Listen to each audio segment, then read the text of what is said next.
A few weeks ago, I moved to a sleepy little town called Meadow Lakes. I'll admit, as a software developer, I never thought I'd be living in a remote town in Alaska, seemingly 1,000 miles from nowhere, but I just couldn't refuse the offer. This hot new AI startup based in none other than San Francisco was looking to break new ground by gathering real-world data from remote regions of the world that have been mostly untouched by technology. The project pitch certainly sounded interesting to me, but I would be lying if I didn't admit the main driver was a free house and a $250,000 salary. It was a 2-day trip from the East Coast to Anchorage, from which I simply had an hour's drive to my new residence. When I finally arrived around noon on the second day of my travel, I was pleasantly surprised to find that not only did all my stuff make it to the house, but it was fully furnished as well. A kitchen full of appliances, and a living room with a sectional and recliner, but the only thing missing was a bed. Not a big deal for me since I was known to fall asleep in my chair back home anyway. Just as I had come back downstairs from touring the rest of my new house, which was entirely too big for a bachelor such as myself, I heard a knock at the door.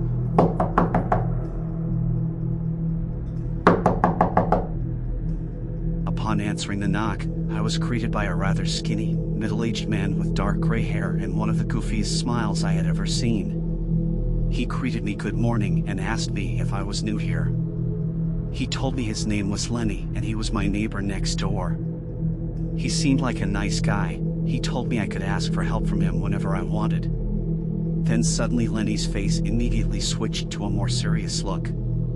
He told me not to answer the door at 12:04 under any circumstances.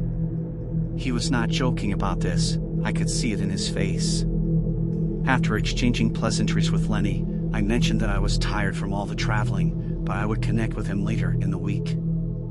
I had spent the remainder of the day unpacking the few boxes of things I had moved from my parents' house just to get it all out of the way.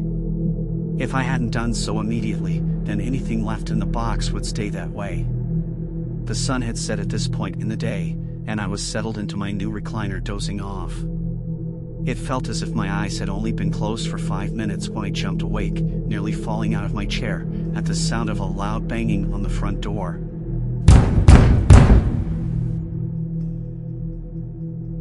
Without thinking, I quickly walked over and opened the door.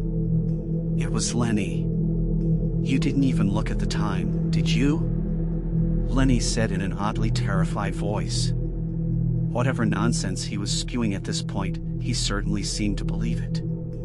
It was about 10 p.m. and he was testing me if I would check time before opening the door or not.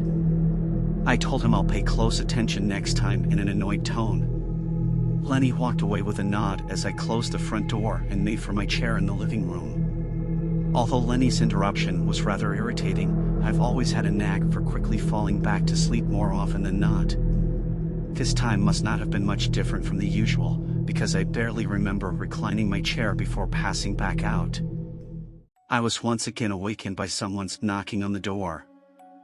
This time, I looked at my watch, and sure enough, it said 12:04 a.m.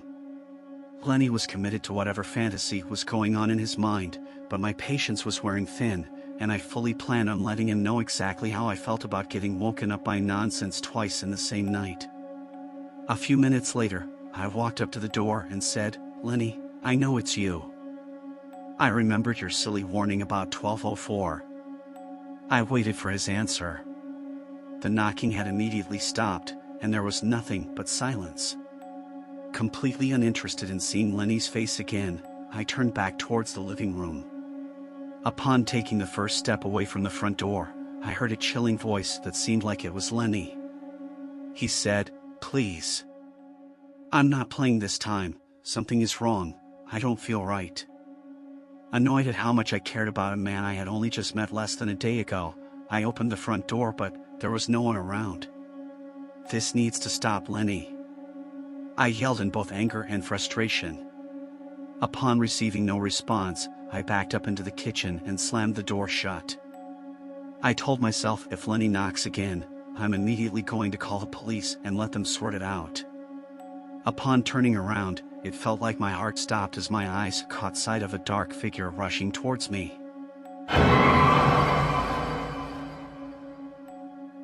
Before I could react, something hit me in the head, and everything cut to black. I awoke the next morning on the kitchen floor with a hell of a headache, but my primary focus was immediately dialing 911 and connecting with the local sheriff. I told the sheriff about my neighbor attacking me in my own home last night, and to my surprise, he was there with a few other squad cars in about 15 minutes. As I frantically started explaining to the sheriff about Lenny, his stupid warning, and the fact that he attacked me in my own home, he said I need to go to the station and submit an official statement. This seemed a little odd to me, but who was I to question a small-town sheriff? After all, he and his team were quite responsive to my call. When we arrived at the station, the sheriff said, "First things first. We need to make sure we're looking for the right guy. Look at this screen over here and point to the man who attacked you, if you will." The computer screen he pointed to seemed relatively modern, but the photos currently being displayed on it looked as if they were taken by a retro camera. Regardless, it was clear as day which one was Lenny, so without much thought, I pointed straight at his picture. Sheriff said okay and walked out of there. I immediately began to wonder if Lenny wasn't who he said he was, or perhaps he was someone who had been wanted for quite some time. None of the scenarios running through my mind had prepared me for the old newspaper the sheriff handed me. Lenny's picture was on the front page clear as day, but the headline read, "Local man Lenny Stringer brutally murdered in his own home." Further down it continues with, around 12:04 a.m., neighbors reported yelling and screaming, no suspects have been named. I could immediately feel the color draining from my face. Was this some sort of sick joke the town liked to play on newcomers to scare them off? This couldn't possibly be real. Sensing my disbelief, the sheriff broke the silence and said, "Yeah, this was a famous case back in the day. Poor Lenny was barely recognizable when they found him. They never did catch who had done it, mainly because no one knew who'd do that to Lenny. No need to worry though, that happened 100 years ago today. Even if the killer was a toddler at that point, they're dead and gone by now." After this ridiculous story from the sheriff, I decided to ask for a ride home. Upon my arrival, I immediately started researching this Lenny nonsense. There was no way what they were telling me was real. And yet, every news outlet I landed on seemed to confirm the sheriff's recollection. As previously stated, this was a few weeks ago now. I haven't been attacked, nor have I seen any sign of Lenny since the day I talked to the sheriff. Credit where credit is due, I'm likely attack-free since I now heed Lenny's warning. Every night when I receive a knock at the door at 12:04, I ignore it. No matter what sounds are on the other side, I refuse to answer no matter who is asking.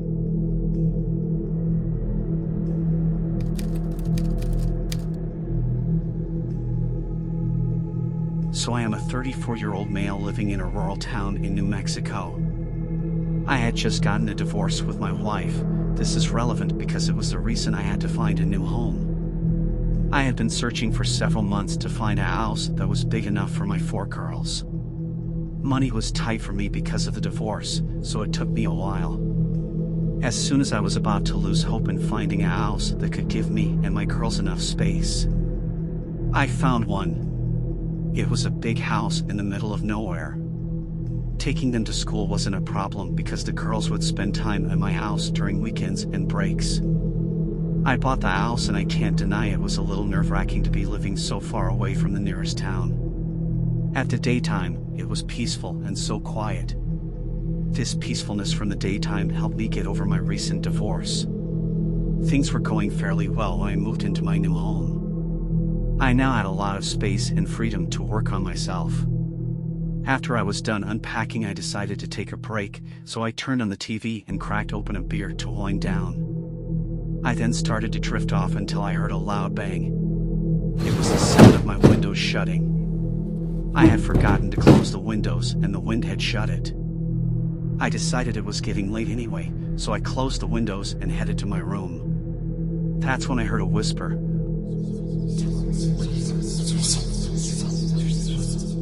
I looked at my alarm clock and realized that it was 3:28 a.m. I was confused as to where the whisper could be coming from.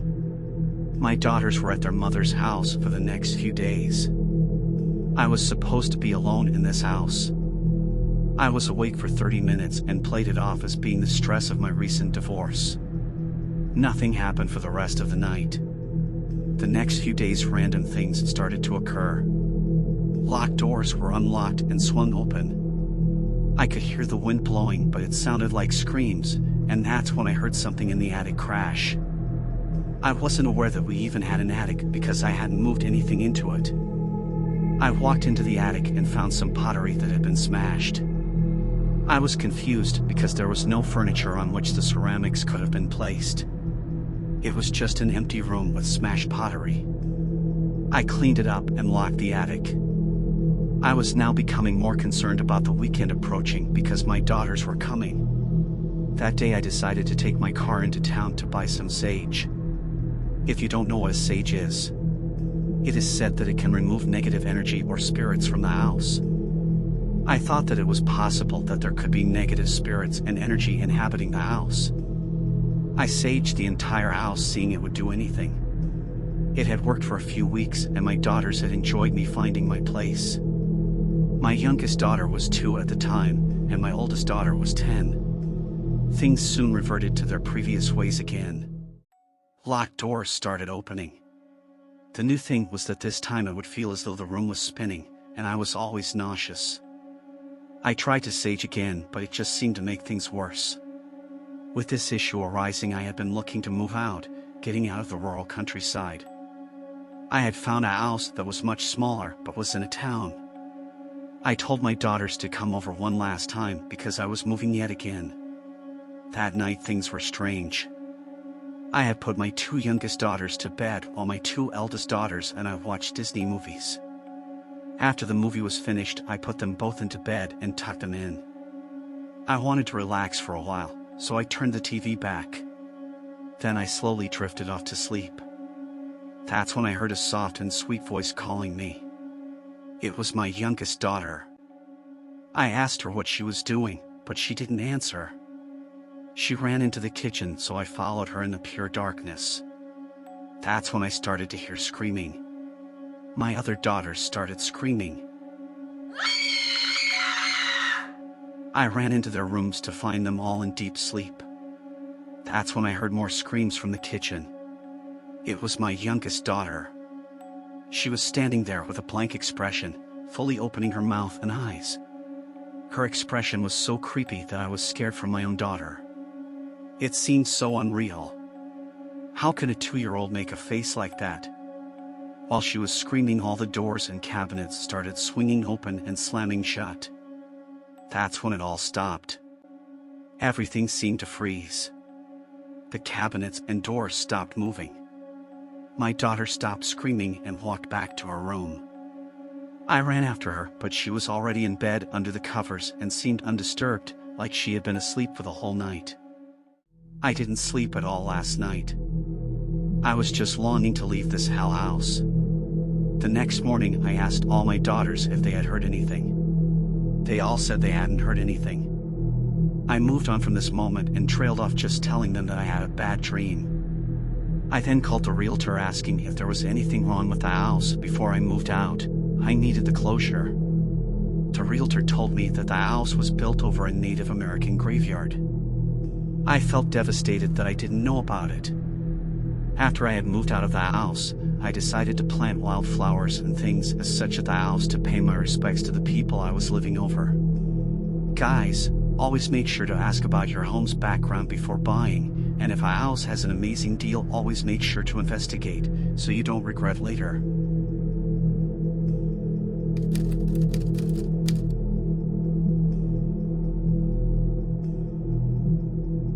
"3 a.m. There I was, lying in bed, not sleeping because of my insomnia. I've suffered from it, on and off, for my entire adult life. My teenage years as well, now that I think about it. One thing I've learned laying there with your eyes closed in bed is it's not as restful as actual sleep, and it can be pretty boring, but it'll help a little with the exhaustion the next day. But trouble sleeping was the least of my concerns that night. I got a phone call, which was more than a bit odd. Some of my friends are still out at this hour, but I don't usually get calls this late, or this early. The number was unfamiliar, so I refused the call. I thought it was probably a missed dial. A few moments later, it rang again. It was the same number. I thought it could be one of my friends, so I picked it up. The voice on the other end was unfamiliar. It was a woman's voice, and a particularly gentle one. With a distinct ring of urgency, she spoke, "Please, whatever you do, don't hang up. You don't know me, but I promise you, I only want to help." I was confused, but as I opened my mouth, I heard a gentle knock at my bedroom door.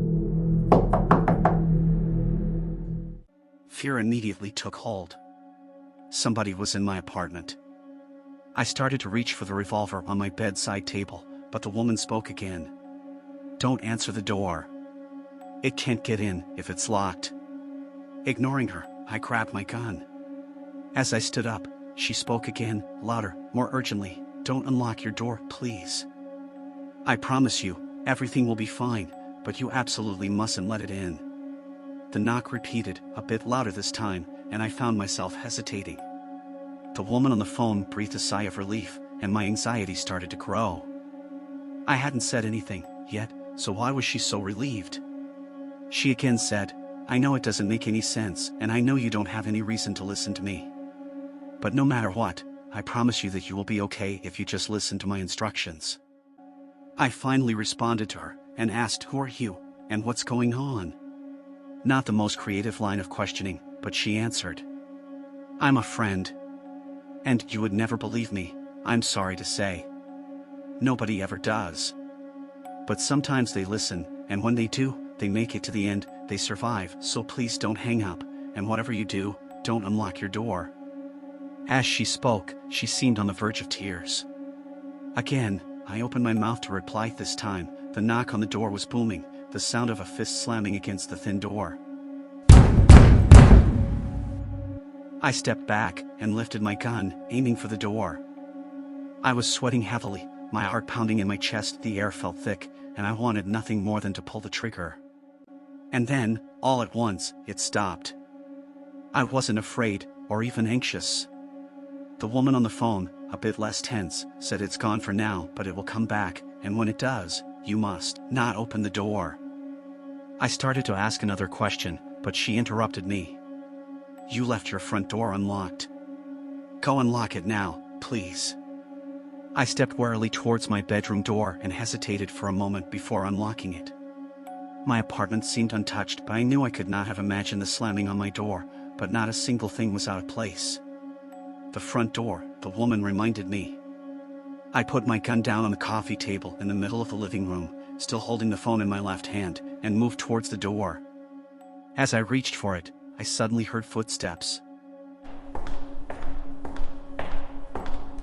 Fast, loud, rushing and getting closer. The woman, for the first time, shouted me to lock the door. I heard a hand grab the handle on the other side of the door, just as I slid the bolt in place. Outside, something snarled and knocked gently on my front door. I turned the lock on the handle as well and took a step back. She instructed me not to go out until morning, and the woman hung up almost immediately after, and I was left, alone, to think about what I'd heard. I returned to my room, collecting my revolver. I decided to leave it on my nightstand, rather than to put it back in the drawer, and incredibly, I fell asleep soon after. When I woke up, it was 11 a.m. and I started to wonder if the events of the previous night were just a dream. But my revolver still sat on the bedside table. I went to make myself a cup of coffee and nearly jumped a foot in the air when I heard a rapping on my front door. It was police. I went over and, swallowing nervously, unlocked and opened my front door. 2 officers were standing in the doorway, and at least 6 more were out in the hall, questioning other neighbors. "What's going on here? Did something happen?" I asked, and the gruff officer replied, "Last night, there was a murder on your floor. We want to ask you a few questions." The questions were pretty standard, and I didn't want to make a suspect of myself, so I obliged. After the police left, I immediately locked my door again. I don't know what that was last night, but I know that if I hadn't listened to the woman on the phone, I would most likely be dead right now. It's nearly midnight, my front door is locked and bolted. Tomorrow, I might go out and buy a padlock, just to be sure. I called that number again, but it says the number doesn't exist.